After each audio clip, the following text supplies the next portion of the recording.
Now if you're someone who watches my channel, then you're probably familiar with the Overanalyzing series, and that series allows us to understand and learn things about Black Ops 2 maps. Now I was in the process of actually making one, but I actually realized something that no one has ever really mentioned before, and that is Black Ops 2 maps are almost built like a red versus blue arena. Now think about maps like Express, Grind, Drone, Meltdown, Cargo, and Plaza, and a lot more. Treyarch was quietly taking inspiration from that classic arena shooter idea of red versus blue. But before we get into Black Ops 2 and this whole red versus blue theory, what game made this concept popular in the first place?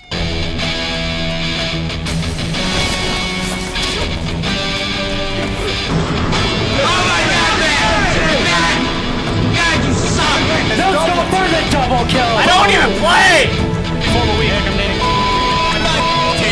Holy shit! The whole red versus blue concept in multiplayer shooters really originated and was popularized by Halo. Specifically, Combat Evolved 2001, Bungie designed Halo's multiplayer around two clearly defined teams, red and blue, to make competitive matches instantly readable for players and spectators. While earlier shooter games like Quake and Unreal Tournament used color-coded teams, Halo turned it into its core identity, creating a sense of structured competition that defined the arena shooter era. The idea became so culturally significant that Rooster Teeth Red vs. Blue Machinima series, launched in 2003, turned the concept into a pop culture phenomenon. Over time, the red vs. blue structure influenced countless other shooters, including, obviously, for this video, Call of Duty Black Ops 2, where symmetrical map design and team colors echoed that original Halo philosophy of two equal forces fighting for control. Somewhat, if we remove the campaign lore and the faction lore from this. Looking even deeper at this concept between the two colors, red and blue can be seen as warm versus cool, aggressive versus calm. I mean, blue and red are primary colors that sit on the opposite ends of the color spectrum, providing a strong visual contrast. Red has always been tied with intensity, passion, danger, and aggression, while blue on the other hand represents calmness, trust, logic, and strategy. But even though both colors carry their own meanings, it's never really about which one is better, because at the end of the day, it's always a 50-50 balance. Two sides of the same coin. If you play with the mindset of blue, you're staying calm under pressure and thinking strategically, you can come out on top. But if you channel red, playing aggressively and taking control, that can win you games too. Of course, none of this really matters in online matches nowadays where everyone's just playing to win. But how does all of this relate to Black Ops 2? I mean, at the end of the day, Black Ops 2 doesn't work in a red versus blue format. It's just a faction versus faction type of game. I mean, let's remove the campaign lore for a second and look at the faction color schemes. When you look closer at not only the Black Ops 2 maps, but also the factions, the red versus blue symbolism starts to make a lot more sense. On the blue side, you have the FBI, SEALs, and the ISA,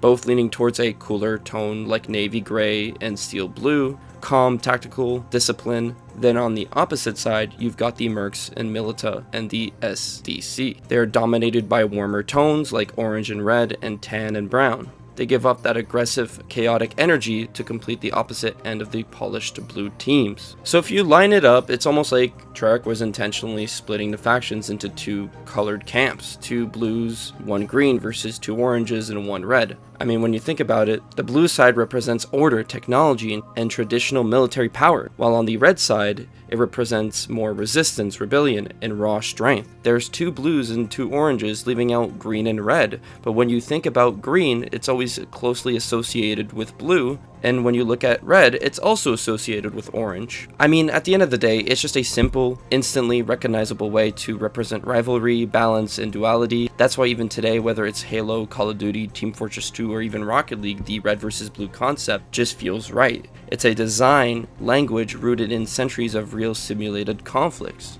or as I don't want to use technical words, online multiplayer games. But let's get into the part you've all been waiting for, which is the Black Ops 2 maps. Now, one of the maps that we see this concept, you can obviously tell by the shipping containers that one side is already red and one side is already blue.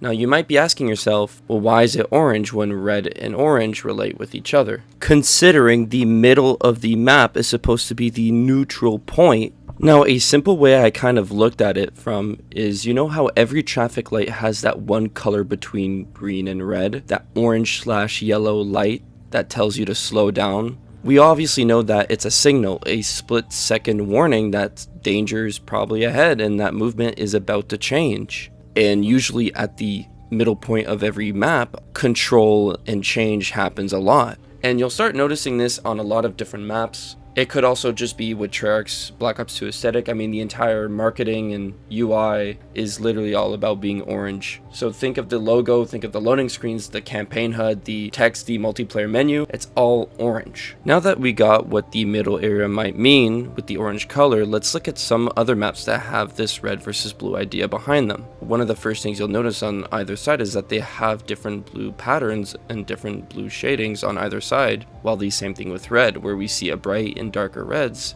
And for the middle area, it kind of blends in with this yellow ticketing sort of color that goes across both of them. Now when we go in the map drone, we don't actually see a whole lot of red versus blue action going on, and you might be saying, well, what's the point of showing this map? When you really look at the middle part, the main facility of this map, the colors from the outside is completely in orange, but once you actually enter inside the facility itself, one of the first things you'll notice is there's actually the concept of red versus blue inside of the building.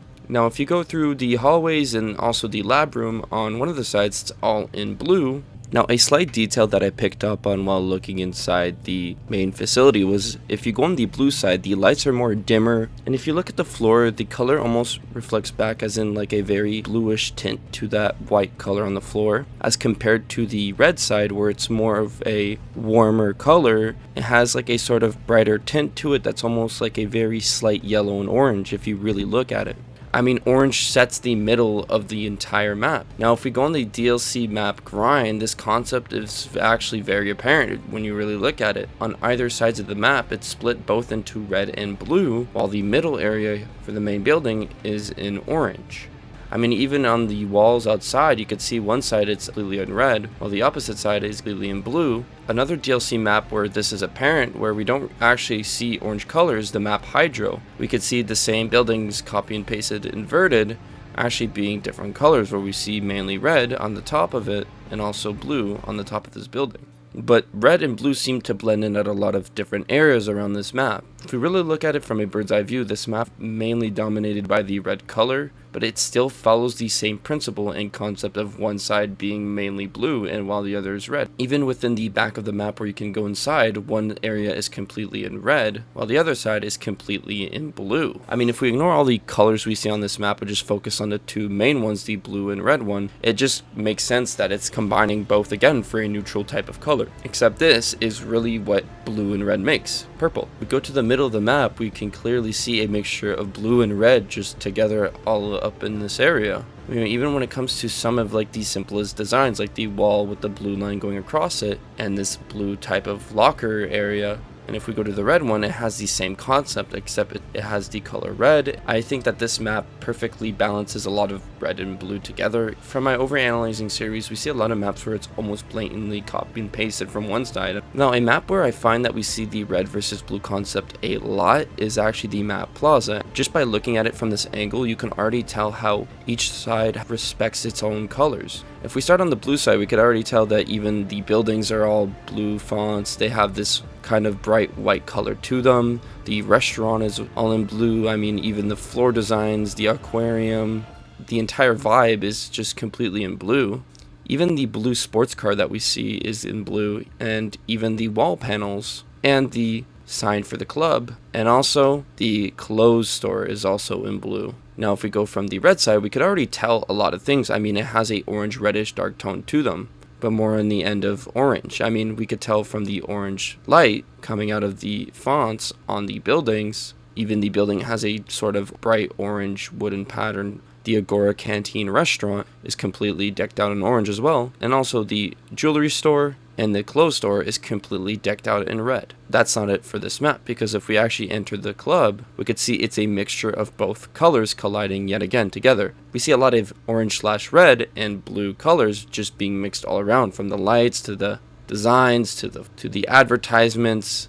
Overall, everything is just mixed together, making it a perfect blend. Now, if we go from the blue side, the tunnel is just completely decked out in bright blue colors. There is no slight orange or reddish colors at all, other than the advertisements at the beginning of the tunnel. But even then, blue is a heavy color in these tunnels. If we go to the orange side, however, it's the same sort of concept. Everything is just in complete red and orange. And I mean, this map does have the mercs, so mercs are an orange color, making this make sense with the reasoning why this is completely orange compared to mostly red. And I almost forgot, the car is also orange on this side. This is obviously more orange, and the ads follow kind of like a darker tone to them. Another map that we heavily see this on is actually the map Dig, which honestly, I've never really played this map. But I mean, look at either side of the map. It follows the same principle of red versus blue. I mean, everything is so identical. Just looking at these maps and seeing these different colors and just seeing how they went with the designs of this map makes it such an interesting thing that's never really been talked about before. Now, if there's a map that makes this super apparent that we probably never even realized it and is a fan favorite from the entire Black Ops community, then it is Nuketown 2025 and also every other Nuketown. Quite obvious just by looking on either side, you have a orange and blue side.